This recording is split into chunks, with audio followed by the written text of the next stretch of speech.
At gusto ko pong ipaalam sa ating mga kasama, kung politika lang, handa po ako mag-resign. Pero pagka religion ko po ang pinag-usapan, kahit sino sa inyo, kung ano gusto nyo, wala pong problema. Pero wag pong religion ko. Hinihingi ko po, wag pong religion ko, mahal na tagapangulo. Dahil ito po'y malaking kabastusan sa amin. Ito po, ang sinisip na ko po, ito po'y nag-iisang Diyos. Dito po nakasalalay ang aming pananampalataya. Handa po kaming magpakamatay para dito. Sana po wag pong gamitin ito para siraan ako. Dahil sinasabi ko po, mahal na tagapangulo, kung gusto niyo ako mag-resign, ngayon na, kung gusto ninyo. Wag niyo akong siraan. Assalamualaikum warahmatullahi wabarakatuh. Mga minamahal naming mga taga-subaybay, mga taga-pakinig. Ito ay hindi lamang mensahe para sa aming mga kapatiran ng mga Muslim, bagkus ito ay para sa lahat ng mga Pilipino o mga tao na nakikinig o makakapanood ng video na ito. Pakinggan po natin kung paano nag-react ang ating mahal na senador, si Senador Robin Hood Padilla. Huwebes, meron pong naglabas na isang journalist ito, isang istasyon, na sinasabi na ako daw po ay nagngat-ngat dito sa loob ng Senado. Ito po ay ano po yung middle finger po. Habang nagtayo daw po ay nagsasagawa ng lupang hinirang, nagpa-flag ceremony, ako daw po ay nagngat-ngat. At ito po ay naging malaking issue. Ako po ay nagtataka, Ginoong Tagapangulo, sapagkat noong pong dati na binigyan ako ng issue na isang chismis, naglabas po kaagad ang ating Sergeant of Arms ng report at binigay niya po kaagad sa media. Ito po, wala pong kahit na sino ang nagpapaliwanag na hindi ko po ginawa. Ang tanong ko po, meron po ba tayong tinititigan sa tinitingnan dito? Kasi napakabigat po ng akusasyon na ito sa harapan po ng ating bandila. Ako po'y magngangat-ngat. At gusto ko pong ipaalam sa ating mga kasama, kung politika lang, handa po ako mag-resign. Pero pagka religion ko po ang pinag-usapan, kahit sino sa inyo, kung ano gusto nyo, wala pong problema. Pero wag pong religion ko. Hinihingi ko po, wag pong religion ko, mahal na tagapangulo. Dahil ito po'y malaking kabastusan sa amin. Ito po, ang sinisip na ko po, ito po'y nag-iisang Diyos. Dito po nakasalalay ang aming pananampalataya. Handa po kaming magpakamatay para dito. Sana po wag pong gamitin ito para siraan ako. Dahil sinasabi ko po, mahal na tagapangulo, kung gusto niyo ako mag-resign, ngayon na, kung gusto ninyo. Wag niyo akong siraan. Yun lamang po. Maraming salamat po. tama po kayo, pero ngunit ang inyo pong lingkod bilang Pangulo, nung nakita ko po yan, ang sinabi ko sa kanila, tingnan muna nila yung mga litrato sapagkat nagpakita ng ibang litrato na kayo ay ang pintuturo ang nakataas at may eksplanasyon na ito ay isang religious practice kapag kayo ay nagsasampalataya sa bandila.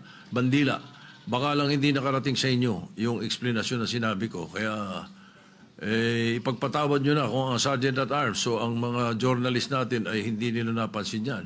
Ngunit ako mismo, nung tinanong nila, sinabi ko na tingnan nila merong mga pinakitang litrato ninyo sa kabilang side na malinaw na hintuturo ang inyong pinapakita.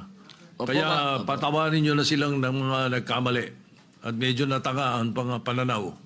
Opo, mainam po sana maglabas din po ng formal na investigasyon at formal na pahayag ang Senado patungkol po dito. Kasi, Ginoong Pangulo, yung lumabas pong mga, meron pang parang dinoktor pa eh. Meron pong, malabo yung isang litrato eh. Meron pong nilabas sa apology ang Rappler Opo. sa inyo. Opo. Na ito ay mali ang pagkakasabi nila na kayo ay merong ginawang tawag niyo po, ingat-ngat. Opo. Alam niyo po, Ginoong Pangulo. Humingi ng tawad sa inyo. Ayan, Opo, pero napakainam po kung manggagaling po sa Senado sapagkat marami naman pong camera dito ang magsasabi na hindi ko po ginawa yan. Hindi ko po magagawa yan. Tama. Napakalaking pambabastos po niyan. Hindi ko po magagawa, Ginoong Pangulo. Ako na mismo bilang biglang Senate President o tagapangulo ninyo, ako na nagsasabi na hindi ninyo ginawa yan. At tama yung mag-apologize sila sapagkat mali ang pinakita nila. Patawarin nyo na sila. Masya Allah. Napanood natin kung papaano mag-react si mahal na Senador Robin Hood Padilla. Masya Allah. Ako bilang Muslim, ako ay natutuwa kung papaano ipagtanggol ng ating mahal na senador. Ito po ang aking payo sa lahat ng hindi lang reporter, kundi lahat ng mga tao. Sa amin po sa reliyong Islam ay ipinag-utos sa amin ang bago mo panghimasukan ang balita, bago ka magkalat ng balita, ay kailangan mo muna na siyasatin kung ano ba ang nasa likod na o nasa ano ba ito, katotohanan ba ito o ano. Yan po ang turo ng Islam. Sa amin sa reliyong Islam po ay kumpleto. Kumpleto po ang reliyong Islam. Sinabi ng Allah subhanahu wa ta'ala patungkol dito, Ya ayyuhalladhina amanu in ja'akum fasiqun binaba'in fatabayyanu. Sabi ng Allah subhanahu wa ta'ala sa marangal na Quran, o kayong mga nananampalataya kay Allah, in ja'akum fasiqun binaba'in fatabayyanu. Kapag dumating sa inyo ang balita, o isang tao na nagkakalat ng balita, fatabayyanu. Sa isang kiraa, fatathabbatu. Ibig sabihin, ay siyasatin ninyo. Ano ba ito? Totoo ba ito? O ano ito? Kung nakakita lang tayo ng kung ano man, ay huwag na tayong mag-share kaagad. Tingnan muna natin, siyasatin natin kung ano man ito. Totoo ba ito? Ano ba ang nasa likod nito? Nawa po ay napulutan natin ng aral ang nangyari sa ating butihin na senador, si Senador Robin Hood Padilla. At nawa ay paratihin sa kanya ni Allah subhanahu wa ta'ala ang siha, ang lakas ng pangangatawan. At ganoon din po sa lahat ng mga leader natin.